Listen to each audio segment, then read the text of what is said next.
Salut à toi et bienvenue sur Vie en Christ. Moi c'est Anissé et ici on parle simplement de la foi, de la vie en Christ, de lifestyle et de témoignages et d'astuces et de tellement de choses. Donc si tu es intéressé, abonne-toi et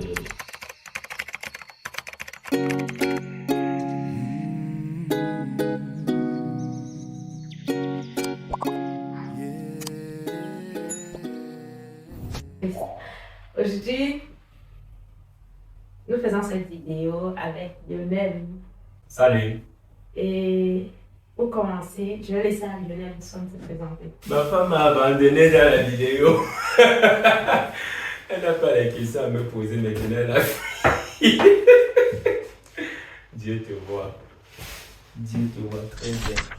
Salut, je m'appelle Lionel. J'habite Nürnberg en Allemagne où je travaille.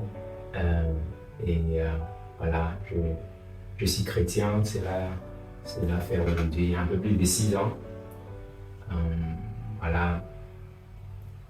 Si je venais vraiment raconter comment est-ce que je suis devenu chrétien ici, ce serait quand même assez long. Mais ce que je peux dire par rapport, c'est que c'était quand même un long processus pendant lequel j'ai écouté la voix de Dieu sans savoir que j'écoutais la voix de Dieu. Ce qui s'est passé un jour, c'est que j'ai écouté la voix de Dieu et j'ai reconnu que c'était Dieu. Et c'est ainsi que j'ai décidé de lui donner ma vie parce que j'ai traversé vraiment des moments assez difficiles, des moments assez durs dans ma vie. Je ne pourrais expliquer les causes, le pourquoi, du comment, mais une chose est sûre, le Seigneur est venu vraiment me fortifier, le Seigneur est venu vraiment me relever et le Seigneur est surtout venu me redonner l'espoir à cette vie en ce moment-là.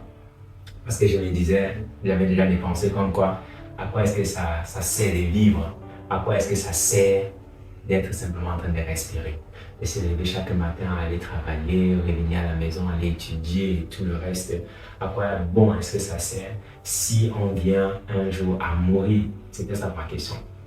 Et le Seigneur donc est venu me répondre et il m'a rassuré que cette vie ici sur la terre, en fait, ce n'est qu'une sorte de suivi. Et la vraie vie, ça vient après la mort. Et ça m'a redonné l'espoir dans la vie. J'ai senti que non, je dois suivre ce Seigneur-là. Ce qu'il me dit, c'est la vérité, car c'était la réponse que mon âme attendait. Bon, pour revenir au thème de la vidéo d'aujourd'hui, il s'agit donc de parler de la masturbation.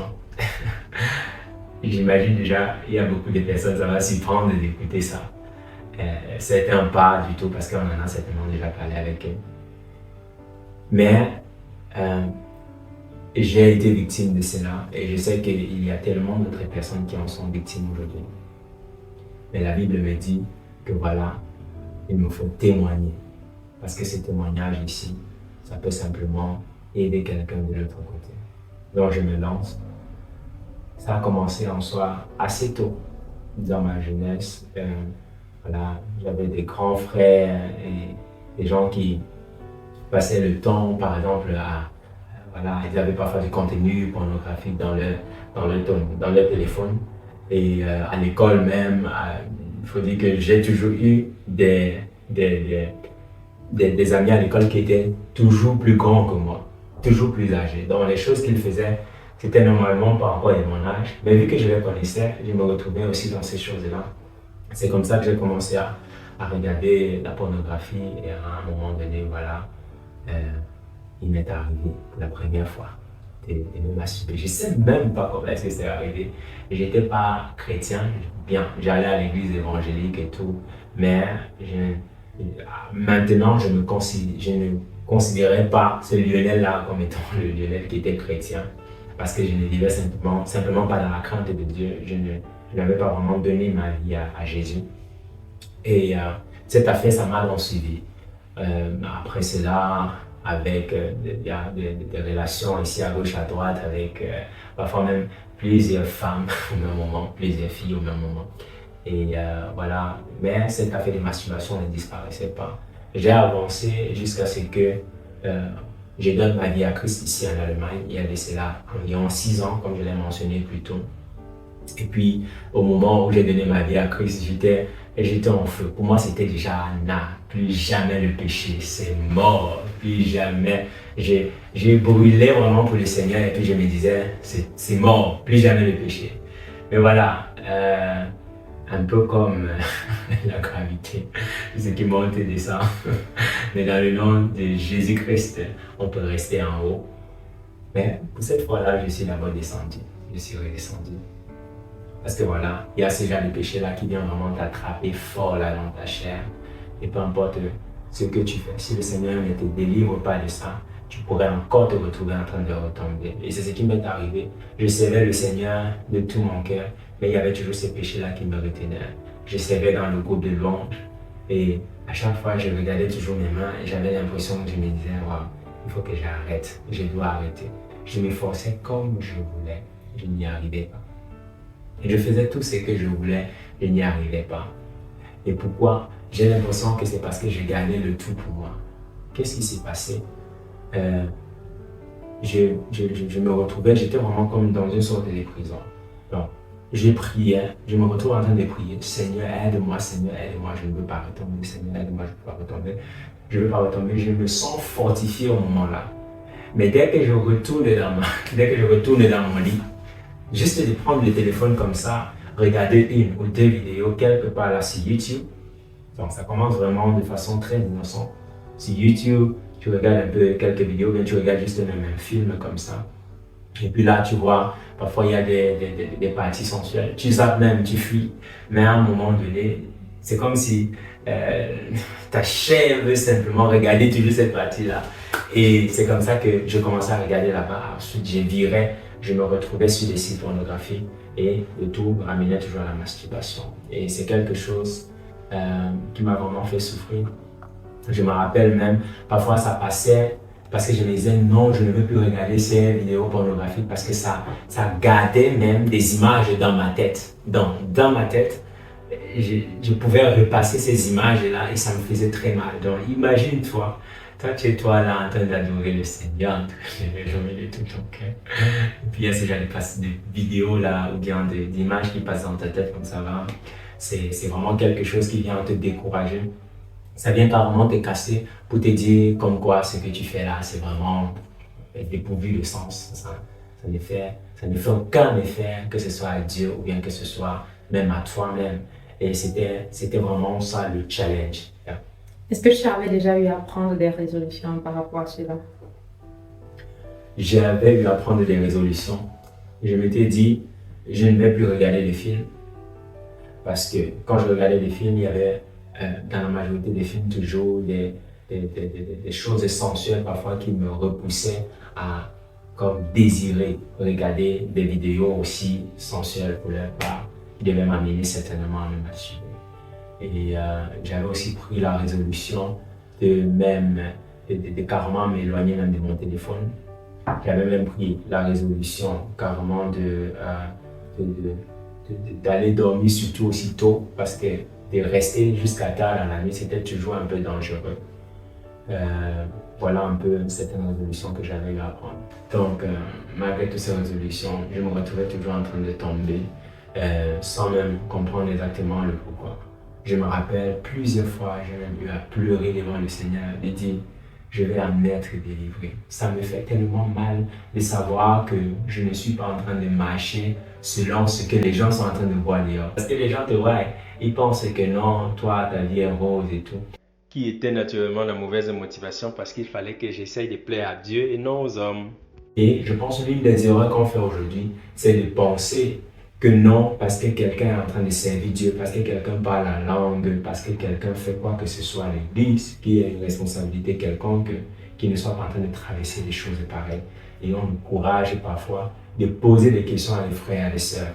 Comment est ta vie de sainteté? Comment est-ce que où est-ce que tu as peut-être un combat quelque part? Je dis cela simplement parce que je me suis rendu compte et par après, quand le Seigneur m'a parlé, et qu'il m'a dit, je dois absolument m'ouvrir à quelqu'un. Oui, je m'ouvre à Dieu, mais le fait de m'ouvrir à quelqu'un, ça c'est vraiment venu changer la donne. Je me rappelle ce frère-là qui est vraiment fidèle au Seigneur, qui est vraiment, il aime le Seigneur, il a prié pour moi. Et je lui faisais confiance, c'est important de faire aussi confiance à la personne. je me suis retourné vers lui et je me rappelle ce jour-là, c'était difficile de parler.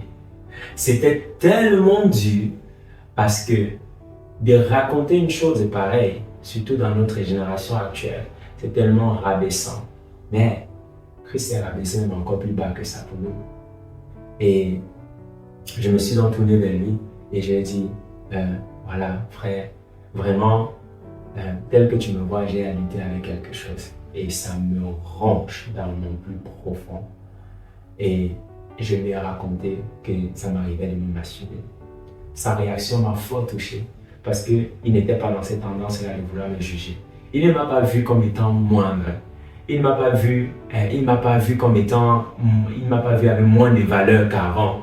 Mais au contraire, il était plutôt en train de considérer vraiment que, voilà, si j'ai eu le courage de venir vraiment raconter cela, alors lui, il admire même cela, il admire même ce courage-là.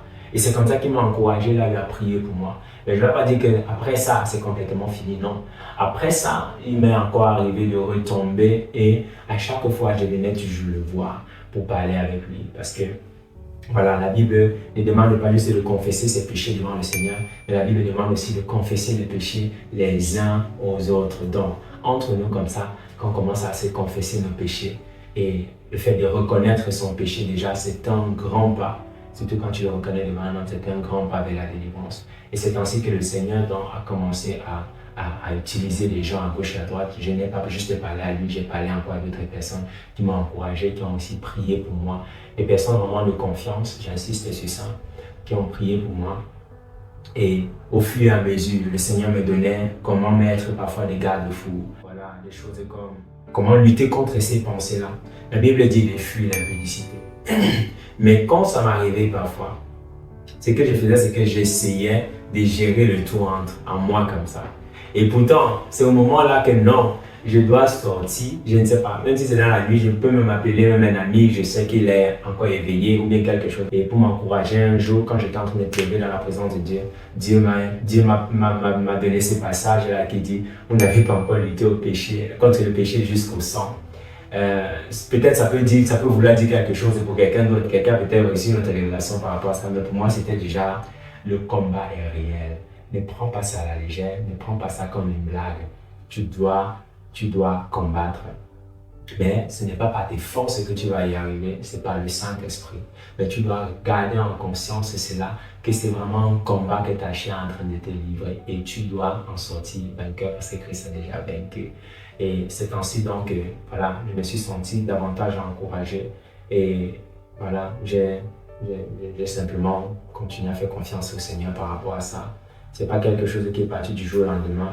Ça m'est arrivé comme ça, de laisser tomber pendant peut-être une semaine, 2 semaines, 1 mois, et puis retomber encore. Une chose que je dois dire aussi, qui me faisait peut-être parfois retomber, c'est que je me retrouvais parfois dans cette situation-là où je me disais non, je ne peux pas tomber, quand même c'est moi, n'est-ce pas? Il y avait cet orgueil-là comme ça, il a dit que c'est quand même toi, hein? On te voit là en train de diriger les moments de louange, les choses comme ça. Et ça fait que non, personne ne peut être au courant que tu tombes dans des choses comme ça parce que ça vient comme d'une façon ou d'une autre ruiner ta réputation. Et un jour, je me rappelle encore très bien, j'étais en train de marcher et j'entends le Seigneur me dire, tu crois que tu es qui pour ne pas pécher? Tu penses que tu es qui pour ne pas pécher? David même a eu à pécher, non c'est dans le cœur de Dieu. Et tellement de personnes, Dieu me dit ce moment-là, si tu penses que tu ne peux plus pécher, alors ça veut dire que tu n'as plus besoin de la grâce de Dieu. Tu n'as plus besoin de Jésus. Et c'est là que je me suis rendu compte aussi de l'orgueil, parce que l'orgueil aussi me retenait dans ce péché-là, de vouloir garder une certaine image devant les hommes. Et le Seigneur m'a finalement délivré de cela. Quand je parle ici d'avoir été délivré, c'est que je suis entré en possession de la délivrance que le Seigneur m'avait déjà donnée parce qu'il est mort à la croix pour mes péchés. Lorsque je l'accepte comme mon Seigneur et mon Sauveur, automatiquement je suis délivré de tout péché. Donc je suis entré en possession de ça tel qu'il est écrit car il est mort et c'est pour le péché qu'il est mort une fois pour toutes. il est revenu à la vie et c'est pour Dieu qu'il vit. Ainsi vous-même regardez-vous comme mort au péché et comme vivant pour Dieu en Jésus-Christ. Romains 6, versets 10 à 11. Par la grâce de Dieu, voilà, jusqu'à aujourd'hui, assez. Ok, c'est tout pour cette vidéo. Si quelqu'un traverse ce genre de situation, il y a des difficultés avec la masturbation, tu peux bien m'écrire sur mon Instagram ou alors sur l'adresse email de Vie en Christ. Je mets ça dans la barre de description.